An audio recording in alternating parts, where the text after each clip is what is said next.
மெரிபா paneer soda. I trust மெரிபா. மல்லி மல்லி மல்லி மல்லி மல்லி.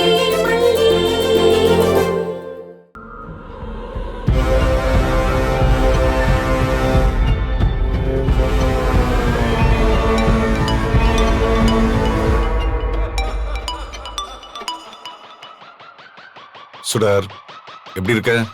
What's happening? ரகு, நான் சுடர் பேசுறேன். சொல்லு. நீ சுடர்னு நான் நம்புறேன். அங்க பத்திரமா இருக்கியா? செட்டில் ஆயிட்டியா? ஒன்னும் பிரச்சனை இல்லையே? ரகு, இங்க பாரு, நான் ரொம்ப நேரம் பேச முடியாது. ஒரு முக்கியமான விஷயம் பேசதான் இப்ப கால் பண்ணேன். சொல்லு சுடர், என்ன விஷயம்? நம்ம பிக் டி கால் பண்ணாரு. பிக் டியா? யாரது?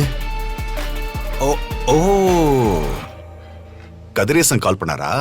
அந்த பேக் காணாம போனதை நேத்து தான் பாத்துருப்பார் போல இருக்கு. பாரேன், 50 லட்சம் ரூபாய் பணம் அது வீட்டுல காணாம போயிருக்கு. அது தெரியறதுக்கு இவங்களுக்கு 1 மாசம் ஆயிருக்கு. அப்படின்னா அவங்க வீட்டுல எவ்வளவு பணம் கொட்டி கிடக்குன்னு பாரு. சரி சொல்லு, என்ன சொன்னாரு? உனக்கு எதுவும் தெரியுமான்னு விசாரிச்சாரு. நான் தெரியாதுன்னு சொன்னேன். சரி, நான் பாத்துக்கிறேன்னு போனை வச்சுட்டாரு. சுடர், இப்பயாவது நீ எவ்வளவு பெரிய இடத்துல இருக்குன்னு தெரிஞ்சுக்கோ. இனிமே ஒவ்வொரு மூவையும் ரொம்ப கவனமா எடுத்து வைக்கணும். கண்டிப்பா ரகு, நீ இருக்கிற தைரியத்துல தான் நான் இங்க இருக்கேன். எதுனாலும் நீ தான் எனக்கு சப்போர்ட் பண்ணணும். யார் இந்த ரகு? நான் பாத்துக்கிறேன், நீ கவலைப்படாத. Take care. ஓகே.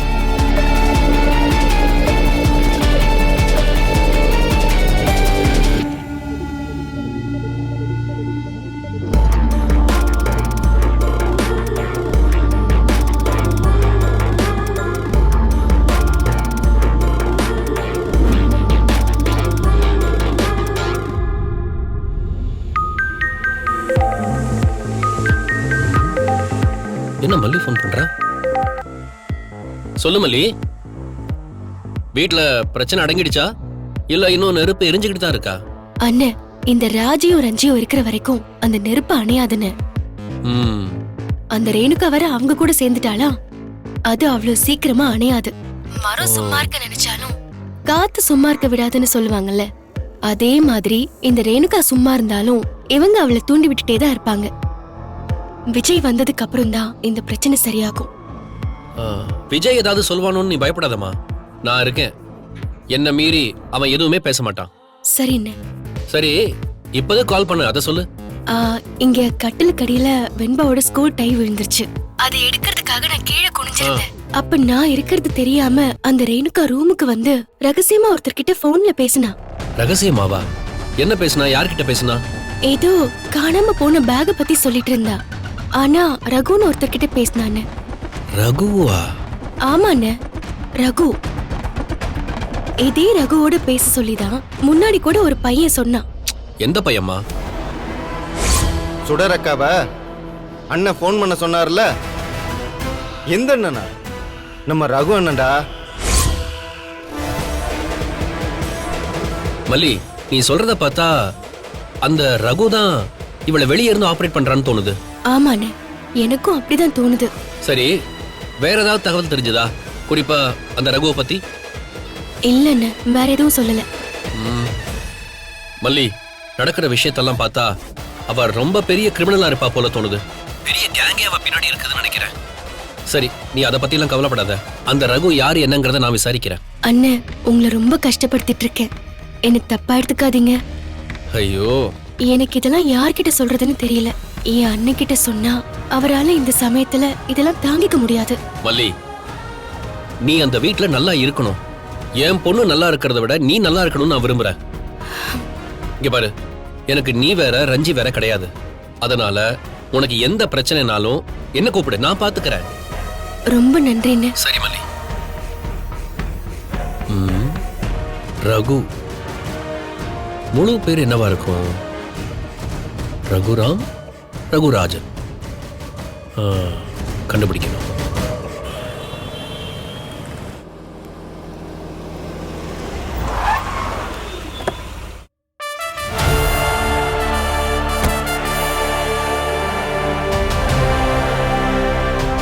மல்லி, மல்லி, மல்லி மல்லி எங்க இருக்க? மல்லி என்னாச்சுங்க? ஏன் கோவமா இருக்கீங்க? என்ன நடக்குது மல்லி? நான் இல்லாத சமயத்துல இந்த வீட்ல என்ன நடக்குது? ஒன்னும் நடக்கலையேங்க. ஒன்னும் நடக்கலையா? ஒருத்தி வீட்டை விட்டு தொலைஞ்சு போயிருக்கா. அட்ரஸ் தெரியாம, வீட்டுக்கு வர்ற வழி தெரியாம தெரு தெருவா அலைஞ்சிருக்கா. ஏதோ தெய்வாதீனமா ராஜேஸ்வரி கண்ணுல பட்டதால மறுபடியும் கிடைச்சு வீட்டுக்கு வந்திருக்கா. இவ்ளோ நடந்திருக்கு, நீ ஒண்ணுமே நடக்கலங்கற? அது தெரியாம நடந்துருச்சுங்க. தெரியாம நடந்துச்சா? உன்னை ரொம்ப நம்பினதுக்கு என்ன போதுமான அளவுக்கு முட்டாளாக்கிட்ட. இனியும் முட்டாளாவன்னு நினைக்காத. நான் எங்க உங்களை முட்டாளாக்குனேன்? நீ பண்ணதுக்கு பேர் என்னடி? அது எப்படி? நீ லசி வாங்கி கொடுக்கறதுக்கு போன இடத்துல திடீர்னு அங்க ஒரு இன்ஸ்பெக்டர் வருவாரு. அப்படியே ரேணுகாவை பார்த்து நீ சுடரான்னு ஒரு கேள்வி கேட்பாரு. என்ன டிராமா பண்றியா? அந்த இன்ஸ்பெக்டர் வந்ததுக்கும் எனக்கும் எந்த சம்பந்தமும் இல்லைங்க. அது மனோகரனை ஏற்பாடு பண்ணது. வாய மூடு மல்லி. என் மாமாவும் நீயும் உங்க அண்ணன் வீட்டுல அடிக்கடி மீட் பண்ணி பேசுறீங்க. கேட்டா சம்பந்தம் இல்லைன்னு சொல்லுவியா? ஓ இடம் வேற, ரேணுகா இடம் வேறன்னு நான் தான் உங்ககிட்ட பல தடவை சொல்லிருக்கேன்ல. அவ வந்ததுனால ஓ இடமோ ஓ அந்தஸ்தோ இந்த வீட்டுல குறைய போறது இல்லைன்னு நான் உங்ககிட்ட பல தடவை சொல்லிட்டேன். அப்புறம் எதுக்கு இப்படி பொறாம பிடிச்சு போய் இந்த திருட்டுத்தனமான வேலை எல்லாம் செஞ்சுக்கிட்டு இருக்க? எங்களோட வாழ்ந்த நினைப்ப கூட அவ இழந்துட்டு நிக்கிறான். அவளை போய் காணாமாக்குறதுக்கு பிளான் பண்ணிருக்க. விஜய், நான் ரேணுகாக்காவை காணாமாக்குறதுக்கெல்லாம் பிளான் பண்ணல. அப்புறம் எதுக்கு பிளான் பண்ண? அவள ஒரேடியா இந்த வாழ்க்கையில இருந்து தொலைச்சு கட்டலாம்னு முடிவு பண்ணிட்டியா? இல்ல அவளை அழிக்கிறதுக்கு பிளான் பண்ணிட்டியா? விஜய், நீங்க ரொம்ப திட்டுறீங்க. என்ன ரொம்ப சந்தேகப்படுறீங்க. நீங்க இவ்ளோ திட்டுற அளவுக்கு நான் எதுவுமே பண்ணல. இதுக்கு மேல என்ன பண்ணோம்? ஒரு அப்பாவி பொண்ண இவ்வளவு தூரமா காயப்படுத்துவாங்க, மனச நோகடிப்பாங்க. உன் சித்திரவதை தாங்காம ரேணுகா சாகரத்துக்கா போயிட்டா மல்லி. இன்னுமா உன் மனசுல இறக்கம் வரல? விஜய், அவ சாகரேன்னு டிராமா பண்ணுவா. அத நீங்க நம்புவீங்க. உங்க கூடவே வாழ்ந்துட்டு இருக்க என்ன நம்ப மாட்டீங்கல்ல? என்னது சாகிறதுன்னு டிராமா போட்டாளா? அந்த இடத்துல இருந்தது நான். எங்களுக்கு தானே தெரியும் இவளை காப்பாத்தி வெளியில கொண்டு வரதுக்கு எவ்வளவு போராடணும்னு. கழுத்துல தூக்கு கயிறை மாட்டிக்கிட்டா. நான் கெஞ்சுதான் இவளை வெளியில கூட்டிட்டு வந்தேன். விஜய், இவங்க எல்லாம் யாருன்னு உங்களுக்கு நல்லா தெரியும். நமக்கு எதிரா என்னெல்லாம் செஞ்சிருக்காங்கன்னு உங்களுக்கு நல்லா தெரியும் தானே? இவங்க யார் சொல்றதையும் நம்பாதீங்க. நான் சொல்றத கேளுங்க. இதோ நிக்கிறாளே, இவ ரேணுகாவே இல்ல. அவ பேரு சுடர். இவ உங்க ரேணுகா மாதிரியே இருக்கிற ஒருத்தையை தவிர ரேணுகா இல்ல. இவ நம்ம குடும்பத்தை அழிக்க வந்தவ. விஜய், இந்த மல்லி எப்பவுமே இப்படிதான் சொல்றா. எனக்கு என்ன செய்யறதுன்னே தெரியல. எப்ப பார்த்தாலும் என்ன சுடர் சுடர்னு தான் சொல்லுவா. எனக்கு என் பேரு சுடரா இல்ல ரேணுகாவா இல்ல பேர் ஏதாச்சும் பேரா எதுவுமே தெரியல. நான் எங்கேயும் தர்மம் எடுத்து வாழ்ந்துகிட்டு இருந்தேன். என்ன ஒருத்தன் அடிச்சு மிரட்டி தர்மம் எடுக்க வச்சான். நீங்க தான் என்ன கூட்டிட்டு வந்தேன்னு சொன்னீங்க. நீங்க தானே நான் ரேணுகா மாதிரி இருக்கேன், பெண்பாவோட அம்மா மாதிரி இருக்கேன்னு சொன்னீங்க. இப்ப நீங்களே என்ன துரத்தி விட்டுட்டீங்கன்னா நான் என்ன செய்ய முடியும்? ஓ சரி, என்ன பழையபடி அதே இடத்துக்கு கொண்டு போய் விட்டுருங்க. இல்லனா என்னை ஏதாச்சும் கடையில போய் தள்ளி விட்டுருங்க. நான் அப்படியே செத்து போயிடுறேன். எனக்கு இந்த வாழ்க்கையே வேண்டாம். ஏய், இது என்னடா சுத்த பைத்தியக்காரத்தனமா இருக்கு? நம்ம ரேணுகாவோட பழகிருக்கோம். நமக்கு தெரியாத இவளை பத்தி? இவ என்னமோ புதுசா எதையோ சொல்லி குடும்பத்துக்குள்ள குழப்பத்தை உண்டாக்கிடுவா போல இருக்கு. ஊர்ல டென்ட் கொட்டாயில நிறைய சினிமா பாத்திருப்பா போல இருக்கு. அதான் ஏதேதோ சினிமா கதையெல்லாம் அப்படியே உல்டா பண்ணி சொல்லிட்டு இருக்கா. இங்க பாருங்க, தேவையில்லாம பேசிட்டு இருக்காதீங்க. இது ஏன் குடும்ப பிரச்சனை, எங்க புருஷ பொண்டாட்டிக்குள்ள நடக்கிற பிரச்சனை. இதுல நீங்க தலையிடாதீங்க. ஏய் நிறுத்து. என்ன உங்க ரூம்குள்ள நடக்கிற வரைக்கும் தான் இதெல்லாம் குடும்ப பிரச்சனை. எப்போ இது ஹாலுக்கு வந்துச்சோ அப்போ இதுக்கு எல்லாருமே கருத்து சொல்வோம் தான். இத பாரு, இன்னொன்னையும் கேட்டுக்கோ. இதுல நீங்க 2 பேர் மட்டும் சம்பந்தப்படல, ரேணுகாவும் சம்பந்தப்பட்டிருக்கா. அப்ப நான் நிச்சயமா அவளுக்கு சப்போர்ட்டுக்கு தான் வருவேன். நீ இவள ரேணுகாவே இல்லைன்னு சொல்லுவ, அதை நாங்க பாத்துட்டு சும்மா இருப்போமா? உன் வாழ்க்கையை காப்பாத்திக்கிறதுக்காக எந்த பொய் வேணாலும் சொல்லுவியா நீ? வாய மூடுங்க. இவளே பல தடவை இவ வாயாலேயே தன்னை சுடர்னு சொல்லிருக்கா. இவள அப்பப்ப யாராவது பார்க்க வருவாங்க. அவங்களும் ஜாட மாடையா இவள சுடர்னு சொல்றத நான் கேட்டிருக்கேன். இப்படிதான் அடிக்கடி சொல்றா விஜய். அந்த பேரு சொல்லி என்ன பயமுறுத்துற வேலை செய்யறான். சுடருங்கிறது யாரு? எனக்கும் சுடருக்கும் என்ன சம்பந்தம்? எனக்கு ஒண்ணுமே புரியல.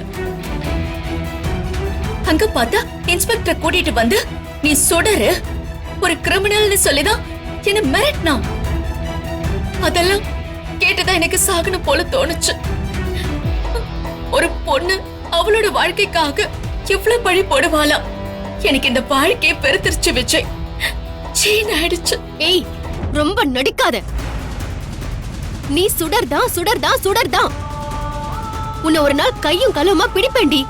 இங்க பாரு, நீ யாருன்னு நான் உன்னை அம்பலப்படுத்தி இந்த வீட்டை விட்டு வெளியே அனுப்புவேன். இது சத்தியம். இன்னொரு தடவை அவளை வீட்டை விட்டு அனுப்புவேன்னு சொல்லாத. நான் சொல்லுவேங்க. 100 தடவை சொல்லுவேன், 1000 தடவை சொல்லுவேன். அவ யாருன்னு அம்பலப்படுத்தி அவளை இந்த வீட்டை விட்டு அனுப்புவேன். நிச்சயம் அவளை துரத்துவேன். சொல்லிக்கிட்டே இருக்கேன். நானும் பார்த்துக்கிட்டே இருக்கேன். அவளை துரத்துவேன் சொல்லிக்கிட்டு இருக்கேன். உன்னை இந்த வீட்டுல வச்சிருந்தா தானே நீ துரத்துவேன். உன்னைக்கு இப்பவே வெளியில அனுப்புறேன். நீ இன்னையோட இந்த வீட்டுல இருந்து போற, என் வாழ்க்கையில இருந்து போற.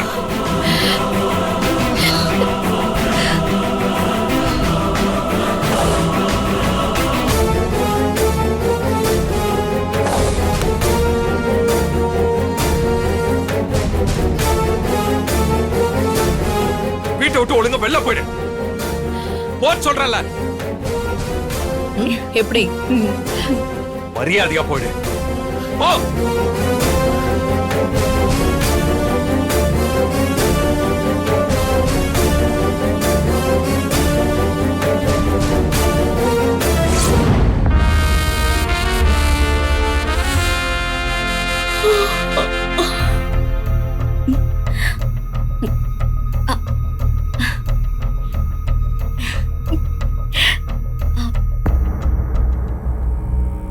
மணி 5 ஆகுது. அப்ப இது விடியற நேரம். விடிய காலையில காண்ற கனவு பழிக்குன்னு சொல்லுவாங்களே. ஐயோ, அப்ப அது பழிக்க போகுதா? மல்லி வீட்டு விட்டு போறாளா? விஜய் கழுத்து பிடிச்சு அவளை வெளியில தள்ள போறாரா? இதெல்லாம் நடக்கும்போது ஐயோ சூப்பர். இதை யார்கிட்டயாவது சொல்லணுமே. ராஜிகிட்ட சொல்லுவோம். இந்த வீடியோ உங்களுக்கு பிடிச்சிருந்தா லைக் பண்ணுங்க, ஷேர் பண்ணுங்க, காமெண்ட் பண்ணுங்க. மறக்காம சரிகமா டிவி ஷோஸ் தமிழுக்கு சப்ஸ்கிரைப் பண்ணுங்க.